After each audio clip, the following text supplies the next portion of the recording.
The heartbreaking case of Beata Brill.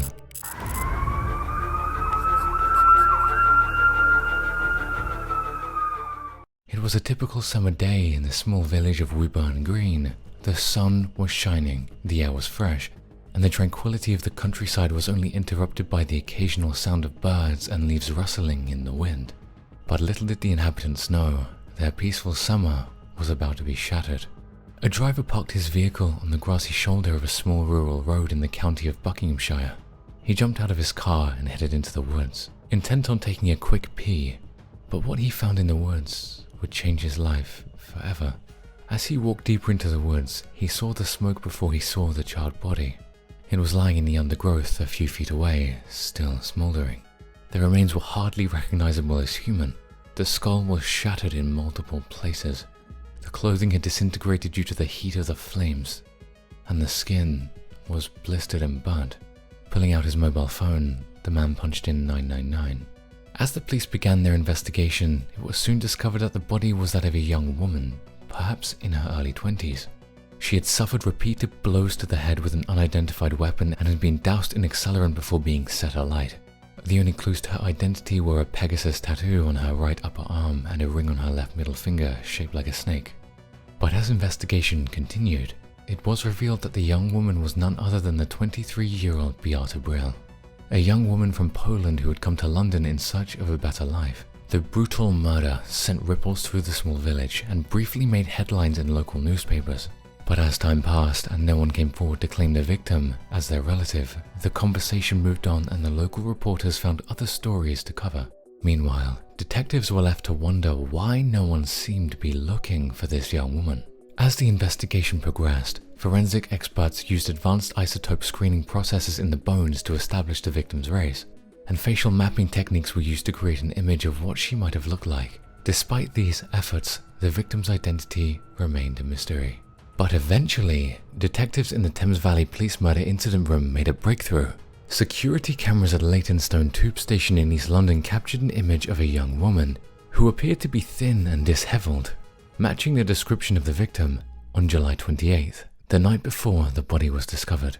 Meanwhile, detectives were unaware that in a small flat in southern Poland, Maria Brill was frantically seeking help from authorities to locate her missing daughter, Beata. For nearly a year, Mrs. Brill had been trying to rescue her daughter from the control of a man she believed had taken her to the UK 2 years prior to exploit her. Beata, who was born and raised in a Catholic family in Gliwice, Poland, had always dreamed of traveling to Britain, and when she finally arrived in 2004, things seemed to be going well. "She rang me all the time. She seemed happy," said her mother. She was working in the catering business and doing some security work, and she even went with the boyfriend to France on holiday. Mrs. Brill would send her daughter regular packages with food from Poland, and in return, Beata would send money back to her mother, who knew her mother was out of work and struggling. But over the months, as Beata moved to different addresses in East London, Mrs. Brill began to realize that her daughter could be in danger. "She confided in me that she was being sexually abused and physically assaulted. I believe this older man may have been exploiting her sexually, possibly with other men. Whenever she attempted to leave him, he would always track her down. She would call me, sounding frightened, claiming that she was being threatened." As time went on, Beata's condition worsened, eventually leading to a breakdown that resulted in her spending a week in a London hospital. While she was there, her mother contacted the Polish consulate and demanded that it help her daughter to return home.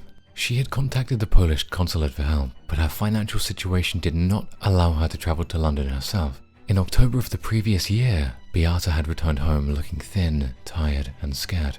However, the man she'd been with in London had continued to contact her and convince her to return, despite her mother's pleas for her to stay. As the investigation unfolded, it became clear that Beata had been subjected to unimaginable horrors. She had been repeatedly beaten and sexually abused by the man who had brought her to the UK under false pretenses, and had spent years trapped in a cycle of abuse and manipulation. Tragically, Beata's story is not unique. Human trafficking is a global problem, and one that is on the rise. Women and girls are often lured to foreign countries with promises of a better life, only to find themselves trapped in a nightmare of exploitation and abuse. Anti-trafficking organizations have called for increased efforts to combat this issue, including more robust laws and greater cooperation between countries. They also stress the importance of educating young women about the dangers of trafficking and providing them with the support and resources they need to escape abusive situations. Despite the efforts of Beata's mother and the authorities to save her from the dangers of trafficking, the tragic end to her story serves as a stark reminder of the insidious nature of this crime.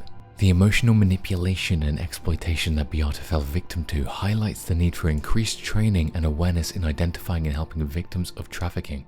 Graham Maxwell, head of the British Police's new National Trafficking Unit, emphasised the importance of recognising the signs of trafficking and the need for better training for police and authorities to identify and assist victims. He stated, "People often come to this country voluntarily, but sometimes these men begin to abuse them. They use the emotional hold they have. They may say, 'Have sex with my friend to show me you love me, strip from my friends to prove your love,' and the woman does not realize she is being paid for her services. It is a complete abuse of trust and naivety."